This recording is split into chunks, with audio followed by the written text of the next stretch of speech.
Hello everyone, welcome to lesson 5. So in the previous lesson, we actually learned how to do the magic circle and the alternative to a magic circle, which is much simpler and easier to follow. For today, we're gonna be learning how to actually close this round, increase it to make bigger rounds, bigger, and even learning how to decrease, which is just to make the round much smaller. This is perfect for any amigurumi projects you may have, some plushies. I actually have a lot of plushie patterns available on my Etsy and Shopify, and even on this YouTube channel for free. And you'll notice that a lot of the steps include a magic circle, some increases and decreases, and for today we're going to learn how to do exactly that. So I have already created my magic circle and put 6 single crochets inside. If you don't know how to do it, please refer back to lesson number 4 so you can do that first before you do this lesson. Okay, so now that we have the 6 single crochets, we're going to slip stitch into the first single crochet we made. I've also taught this in the previous lesson as well, but let's just do a review again. How you do a slip stitch is you look for the first single crochet you made, which is right here. You see the V, put your hook under the V right here, right? Make sure you still see the 2 lines of the V. You yarn over, pull it through the V, and then pull it through the loop on your hook. That's a slip stitch. To start the next row, we're going to chain 1 first. The next row will consist of 6 increases. So what is an increase? An increase is basically putting 2 stitches into 1 stitch, whatever that stitch may be. In this case, normally you will be using a single crochet. The first stitch we have is right here.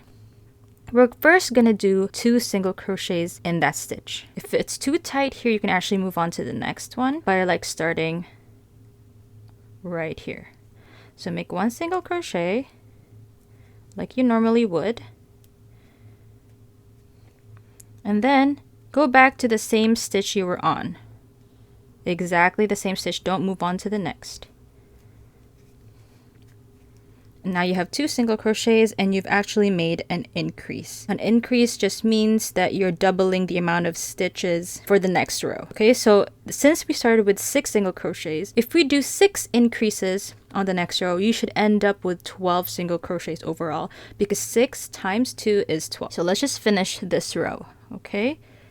On the next one, we're also going to do an increase. And we're going to keep increasing until we have 12. When you have 12, that means you've actually gone 1 full round.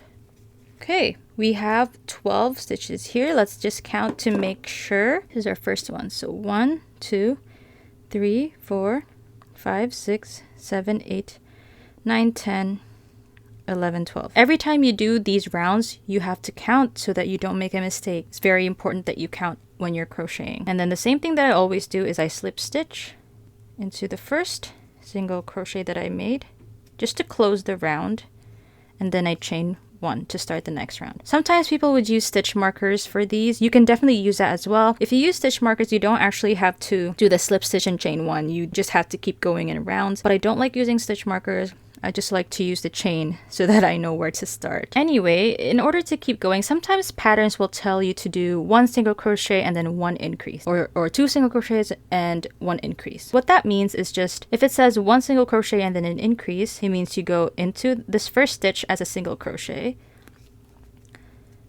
and then your next stitch will be an increase, which means you'll be putting 2 single crochets inside. And it's likely going to make you repeat the pattern of 1 single crochet and increase. So on this next one, you're just going to do a single crochet. And on the next, you're going to do an increase. That's simply how it is.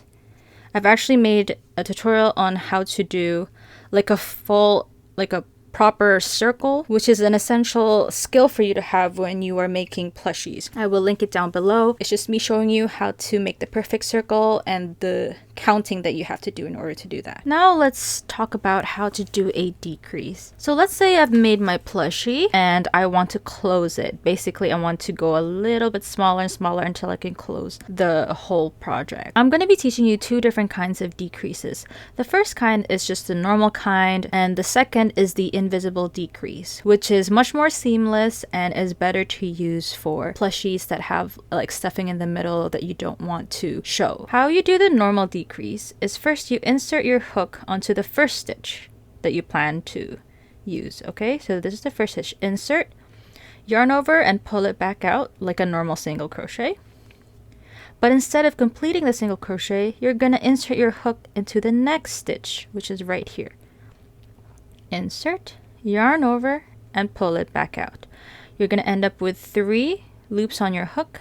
Then you yarn over and pull through all 3. That's the normal decrease. As you can see, we have covered 2 stitches at the bottom, but it only turned into 1 stitch. Again, if you want to do another decrease, you insert your hook on the next stitch, yarn over, pull it back out, insert onto the next stitch, yarn over, pull it back out, and then yarn over, pull through all 3. That is another decrease. As you keep going, you will notice though that your project seems to be getting smaller or getting a little bit tighter. And that's exactly what you want. Now let me show you the invisible decrease. As we know, every stitch is like a V, right? The back of the V is the back loop and the front right here is the front loop. Sometimes patterns will ask you to only crochet through the back loop, which is right here, going like this. And sometimes patterns will make you just do the front loop, which is right here, right? Instead of going through 2 loops. For the invisible decrease, we're only going to be using the front loops. So first, you're going to look for the first stitch you're going to use. Okay, mine would be right here. I insert my hook just through the front loop. So you should see your hook come up in between the V, like so. And then, instead of yarning over, you're going to look for the next stitch and you're going to go through the front loop of the next stitch as well, right here. Okay, now you can yarn over and pull through both of these front loops. And then you're going to yarn over and pull through both loops. That is how you do an invisible decrease. Okay, again, let me demonstrate again. We're going to decrease these 2 next stitches. So you're going to insert your hook through just the front loop of the first stitch. Again, on the front loop of the second stitch. See? Yarn over, pull it through both loops. Yarn over, pull through the 2 loops. That is an invisible decrease. So as you can probably tell, there's already less holes. Like the holes aren't as big as the first one. So let me finish this entire thing with the invisible and the normal decrease and I'll show you the difference after. Okay, so I finished the invisible decrease row. I'm going to put this bright color behind it so you can see if the holes are too big that you can see through it or not. I noticed that I don't actually see the orange hook that much. Like even at all, actually. If I push it harder, then yes, I could see it through here. But there's actually not many holes, or the holes aren't big enough for us to see through.